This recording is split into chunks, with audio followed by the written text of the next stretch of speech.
Incredible flavours, even better stories. One pour, 10 minutes. Aussie bourbon lovers sharing bourbon with Australia. Oh, there was no pop. It was a silent pop. It's a brand new bottle. Oh, there was no pop at all. Do you want to try it again or something? Is it broken? Well, that's better. Still, I broke the pop. What are we drinking, Dave? This is an Elijah Craig Kentucky Straight Rye. So Elijah Craig, so Heaven Hill, in these beautiful bottles that we do so love with the big chunky cork. They're beautiful. And it's the Kentucky Straight Rye expression. So the green sticker, the bottom there. Here you go. Cheers, H. Cheers. And why are we having this one tonight? Well, because it was my turn to pick off the shelf. And last night we missed out on going to an amazing bar called Goodwater. And they were serving, they'd just brought out a barrel proof pick of an Elijah Craig. And so I was like, I feel like an Elijah Craig tonight. Yeah. That's why I picked it off the shelf. Super. And then we went through what's on the shelf of what's the Elijah Craigs we have. And we've done a lot of the episodes already. So it was... This was like down the line. We're like, well, this one, nope, this one done, this one done.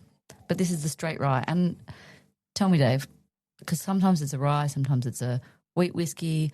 What does it mean by straight rye? So this is a Kentucky straight rye. Yeah. And it's one of the there's so many things that don't really mean very much. Just like small batch doesn't really mean that much. You can have a massive batch. It varies depending on the... Well, you can say whatever you want about it. To be a Kentucky straight rye or a Kentucky straight bourbon, it needs to be Kentucky straight means it needs to be made in Kentucky. Yep. Straight rye means it needs to be aged at least 2 years. And if it is less than 4 years, you need to have the age on the bottle. And in this case, it doesn't have it, so we know it's at least 4 years old. It's older than 4 years. And there's no age statement. So 94 proof, 47%. Yep. And it's got a mash bill that is pleasing to me as someone who drinks bourbon drinking a rye. Yeah, you love an Elijah Craig. What are you getting on the nose, H? Let's do this one. Oh. Delicious? Yeah. You love delicious. I'm getting aniseed there. I was going to say cherries. It's not like I'm nosing absinthe, but it's like there's just like an interesting note of that. It's got a very, I'm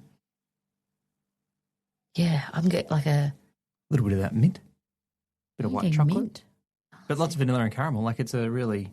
That's a really nice nose. What are you getting on the palate there, Dave? What's it tasting today? What is it tasting today? Yeah. Are you baking out new expressions? What's going on? No. It's good. I like this. This is an easygoing rye for me. And I was reading before that the mash bill is 51% rye, 35% corn, 14% malted barley. Yeah. Which means that it's the kind of the nickname for that is that it's a barely legal rye. You're right at the cusp of not being able to call it a rye. It doesn't have the heat of some of the ryes. Majority. That's very, easy drinking. Well, I still get that spice. Like I still get a nice bit of kind of spiciness from it. I took some ryes to my parents' place over the weekend for Easter, actually, and poured my dad an Archie Rose, so an Australian rye. Yep. And he thought it was crazy high proof because of the spice that comes from the rye, which is just a fun experiment, right? So what we did was we poured, that was a Michter's Kentucky-style rye. So we don't know what the mash bill is, but we assume it's similar to this, right? Yeah. Which is this barely legal thing, or like there's a lot of corn in it. It's not much rye. And then we went to the Archie Rose, and I don't know the mash bill, but I think it's like 95.5 or it might be 100% rye. Like it's a big rye. Yeah. And you get that incredible amount of pepper, grassy, minty heat. Well, I was going to say, I get the kind of nice peppery heat on this without getting that burn, because sometimes it's like when you have a rye, often it's like hits you in the face a bit. Whereas this is really easy drinking, but still you got that little bit of rye pepper. So they don't put an age statement on it, but there's kind of this thing where the Elijah Craig kind of brand is known for really aging really well, and maybe not even, there's people speculate about how old it could be or that kind of thing. But the amount of barrel influence, like to me, the vanilla on that, like the vanilla and carameliness, makes me think this has had like a good, and I'm guessing, you'll never know, I guess. Yeah. Like 7 or 8 years or something in the barrel, and it's like a lovely. It's impressive. Kind of yummy bourbon-y kind of. Sorry. No, I was going to say the Goodwater guys, they got the one they barrel picked is an 11-month one. I love that they can be so specific because they talk about which warehouse it's from and what year it is. Well, this is so good, isn't it? When you do a barrel pick, you know exactly what the barrel is and exactly kind of how old it is. But I kind of think like this one, it's amazing, tastes delicious. But like to not have an age statement, like the only clue you kind of have is it's older than 4 years. Well, I suppose that's true, isn't it? But does it really matter? That's that fun thing of like, do you really want to be drinking all stuff?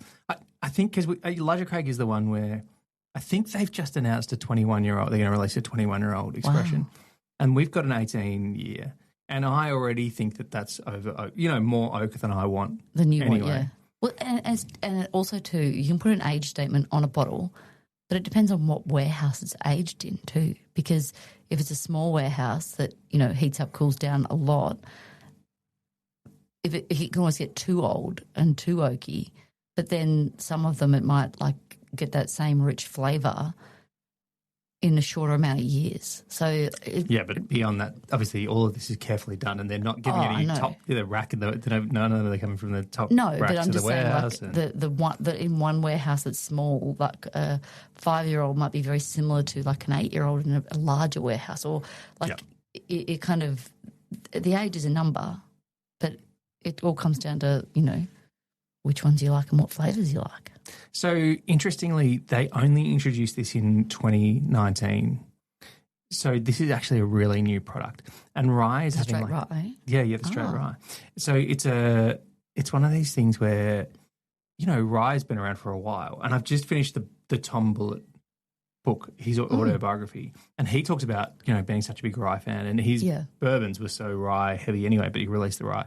And this thing where you'll notice on our shelf, I don't know if it's every single one, but almost all of our ryes will have the green on the bottle as a way to differentiate it. And that actually came from Bullitt, which is quite interesting. Wow, there you go.